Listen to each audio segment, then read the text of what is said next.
As human beings, we can't help but be interested in our own self-preservation. We can't help but be self-interested. It's one of the strongest urges we have. Interested in our preservation, interested in our development, interested in our success. Certainly nothing wrong with self-interest. Clue, self-interest must be enlightened as to what truly serves us best. When I found out that self-interest was okay, that was a big relief to me.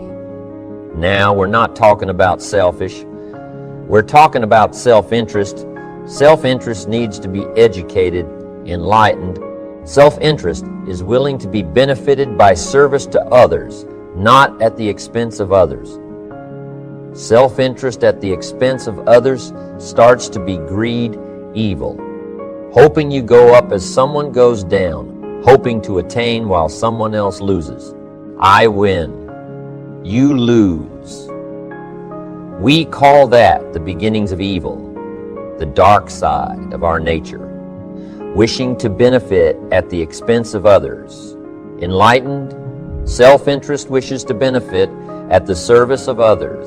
A friend of mine tells this little story about a person she hears from about every 3 months or so.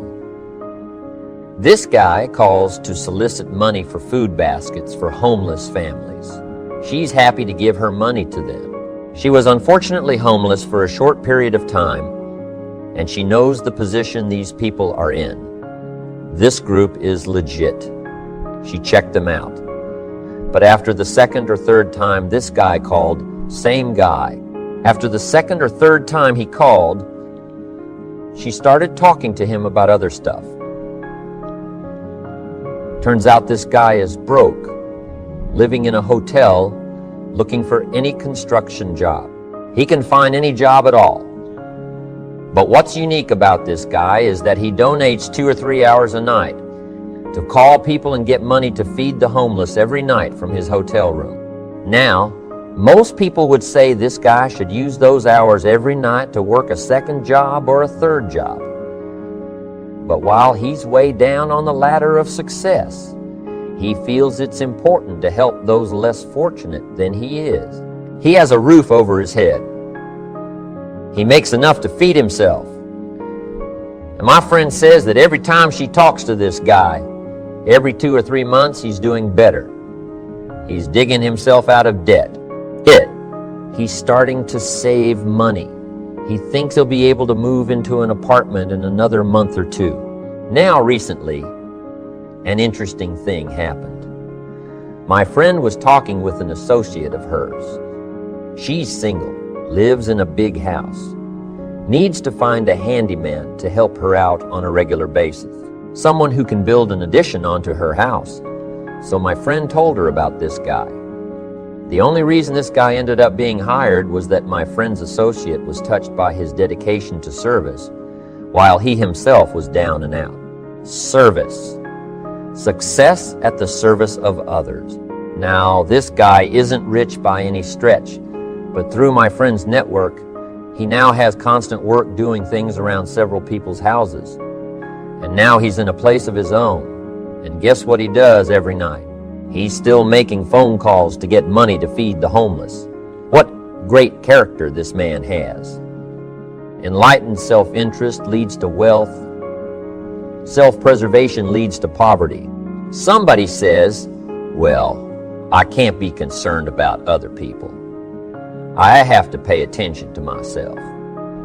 Well, then you'll always have to. Somebody says, I can't be concerned about other people's bills. I've got enough worries trying to pay my own. Well, then you'll have to worry about them for the rest of your life. The best way to get that monkey off your back is to turn your attention around. Once I understood some of this stuff, I'm telling you, it revolutionized my whole life. Now, self-interest is okay, yes. But here's what self-interest must be. If you truly want to be happy, it must be enlightened. It says, don't keep your attention on yourself. If you want your life to work out well, turn your attention to others in your own self-interest. Be enlightened. Truly act in your own self-interest. by making an investment in service to others. Next, if you wish to receive. Now, there's nothing wrong with wishing to receive. It's part of self-interest. But here's the enlightened part. If you wish to receive, you must give. Some people say, if you give, it's gone. No, no. Not if you're educated. If you're stupid, yes, it's gone. But if you're enlightened, chances are if you give, you've invested. And what do we expect an investment to do? Return. Earn. Get back what you put out. No, we expect it to return. Multiplied, bigger, greater, better. My father taught me way back, son. Always do more than what you get paid for. Now, some individuals might argue with that. They'd say, no, you're going to mess up the whole program. I know they're wrong. In my own self-interest, I did what my father taught me to always do more than I got paid for. Why? To make an investment in my future. Do more than you get paid for to make an investment in your future, and it's paid off for me. If you're wanting that big promotion, are you going to go up to your boss and say, just give it to me? I'll work harder if you just give me that promotion. No, it doesn't work that way. You've got to do more in your current position so that you get noticed, so you stand out from everybody else. So the boss says, hey, we've got this position opening up, and I think we should give it to Nancy. She does so much more than we expect. Just imagine what she'll do if we give her this promotion. You've got to do more than you're paid for. You've got to. It's an investment in your future. It's one thing to make a sale. I'm telling you, if you make a sale, you'll make a living. If you go beyond making the sale and serve people by keeping in touch, calling them before they call you, writing a thank you note, sales will lead to multiple sales. You can make a fortune if the customer is well taken care of. People who are well taken care of will open doors you can't get through by yourself. All of us have found ways to make a living. What got interesting for me early on was to figure out ways to make a fortune. You'd say, well, Mr. Ron, how would I deserve to make a fortune? It's easy. Render fortunes of service. People will do things you cannot believe. For people who give them good service, here's one of the greatest gifts you can give anybody, the gift of attention. In return, they will do extraordinary things for your career. Take you by the hand and lead you to more people than you could meet by yourself. Always do more than you get paid for. Bonds to deserve, not need. Life was not designed to give us what we need. Life was designed to give us what we deserve. What we deserve. Once you understand that little life principle in your own self-interest, I'm telling you, it's life-changing. The ancient law does not. Go like this if you need, you will reap. No, it doesn't work that way. A lot of people out there are hoping it works that way, but no, it doesn't. The ancient law goes like this: if you plant, you will reap. If you sow, you will reap. Somebody says, well, I really need to reap. Well, then you really need to plant it in your own self-interest. Your own self-interest needs to be educated in how to plant, how to do it, so everybody wins. Because life doesn't respond to need. You can't go to the soil and say, I need a crop. The soil just smiles at you, and here's what the soil says: don't bring me your need. Bring me some seed. Bring me some effort. Bring me some discipline. Bring me some interest. Bring me some service. Bring me these things, and I'll return to you. Multiplied by 2 times, 5 times, 10 times. You can't come with need. You've got to come with seed. You've got to come with willingness. You've got to come with skills. You've got to be willing to learn, willing to change, willing to grow, willing to put yourself out, willing to stand up to the bad weather, willing to pull out the weeds, willing to nurture. That's the only way you get a return. Once you understand these principles, self-interest now truly becomes an exciting challenge, making sure everybody wins. Enlighten self-interest makes sure that everybody wins.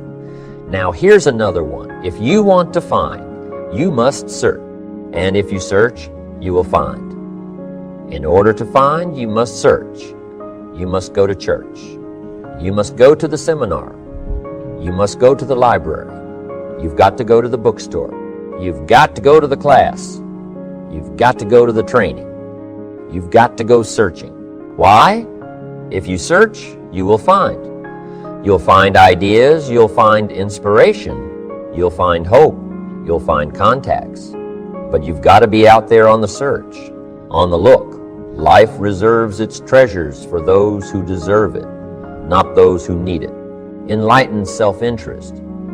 Giving so that you will receive.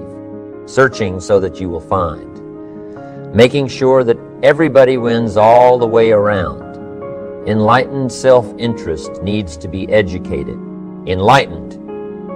Self-interest says, I will learn that life is not just the passing of time. I will learn that life is the collection of experiences, ups and downs, highs and lows, laughter and tears. You must decide to act. You must have the discipline to act. Now, here's what's important about discipline. One discipline affects another discipline. All disciplines affect each other. In fact, here's a good philosophical phrase: everything affects everything else. Nothing stands alone. Don't be naive and say this doesn't matter. Of course it matters. It all matters. Some things may matter more than others, but everything matters. If you'd rather sleep in than go for a walk around the neighborhood, pretty soon it will matter. If you'd rather spend your money instead of saving it, pretty soon it will matter. If you'd rather put off a letter to an old friend instead of corresponding regularly, pretty soon it will matter. If you'd rather work late every night instead of going home and spending time with your family, pretty soon it will matter. It all matters. Every letdown affects the rest. If you won't walk around the block, you probably won't eat right. And you probably won't buy the books, and you probably won't attend the seminars, and you probably won't spend your money wisely. And after years of this, it all adds up. So the key to reversing this process is to start picking up the disciplines. It does matter. It all matters. Now here's the positive side. Every new discipline affects the rest. Every new discipline makes a difference. That's why action is so important. The smallest action, the least action, the action that you won't think will matter. It all matters. Take it. Because when you start accomplishing and the value starts to return, you'll find inspiration to do the next one and the next one and the next one. If you start walking around the block, it'll inspire you to start eating right. You start eating right. It'll inspire you to get a book. You get a book, and it'll inspire you to get a journal. You get a journal, and it'll inspire you to develop some skills. Disciplines affect each other. Lack affects the rest of your life. The key is to diminish the lack. One of our greatest temptations is to just ease up a bit, to do just a little bit less than you're capable of, to take a little break. Somebody says, it'll just affect my sales. No, it'll affect your consciousness. It'll affect your philosophies. It'll affect your home life. It'll affect everything. No, you can't ease up a bit. That's what vacations are for. When you're at work, work.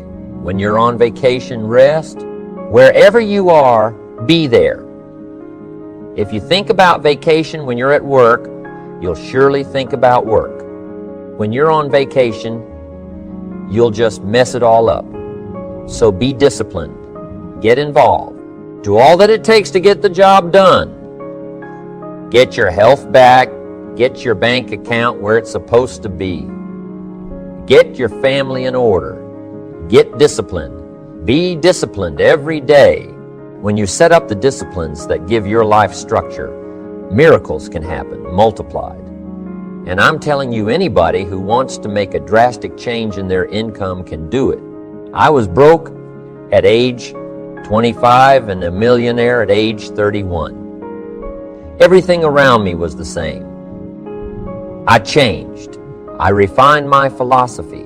I read the books. I took the classes, started looking at life a little differently. I'm telling you, it works. Now there are 6 principles of building ambition that we will discuss as we go through this program. These principles work together, creating and directing energy, directing your energy toward achievement, directing your energy toward self-expression. Right now, we'll touch on the 6 principles in definition only. And later in the program, we'll get into each one separately. Here they are, the 6 principles of building ambition. Number 1, positive self-direction. Knowing who you are and where you want to go. Accumulating the knowledge and being prepared for opportunities that come your way. Number 2, self-reliance. Taking responsibility for your own life. Taking responsibility for whatever happens to you. Knowing that you have made the conscious decisions that are now affecting your life. That what's happening in your life is the direct result of your activity counting on you. Number 3, self-discipline ambition at the daily level. Knowing that you can reach your goals one step at a time, one day at a time. One activity at a time, and doing everything it takes to get there every day. Number 4, self-enterprise. Consistently being able to create opportunity and consistently being able to take advantage. Advantage of it. Being aware enough to see it, skilled enough to make it work for you. Number 5, working with others. We must make ourselves stronger. To benefit us all, we must succeed at the service of others, learning how to take your skills, enterprise, reliance, and direction to the table to create true success. And the 6th principle of building ambition is self-appreciation. Appreciate your accomplishments. Appreciate your potential, knowing that in one day you completed all you set out to do. Fueling your ambition by fueling your appreciation of yourself. Each of these principles, when activated correctly, help develop your ambition. Your eager desire to get more out of life, to gain wealth, to gain prosperity, to have a better family, to build a better business. All of these principles work together in creating and directing energy toward achievement and self-expression.